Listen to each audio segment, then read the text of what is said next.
Just one thing first. Joe Biden called it a pandemic of the unvaccinated.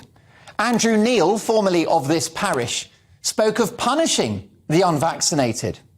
Jeremy Vine spoke figuratively of holding people down and forcibly jabbing them.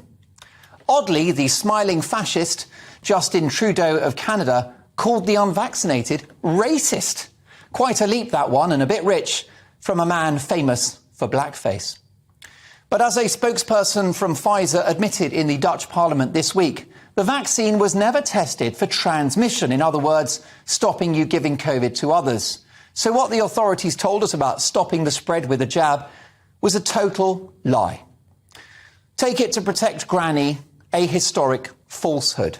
Whilst safe for most, though we can't be sure, we don't have long-term data, large numbers of people around the world have suffered severe side effects, and some, including former BBC presenter Lisa Shaw, have died. Lisa, a healthy woman in her 40s, here pictured with her husband Gareth.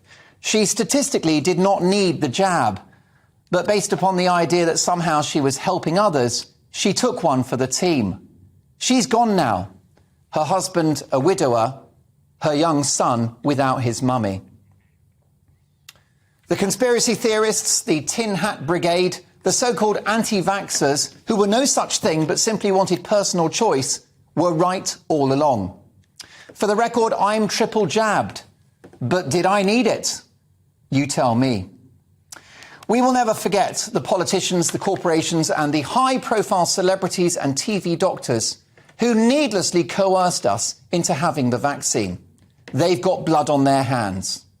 Never forgive, never forget, and never again.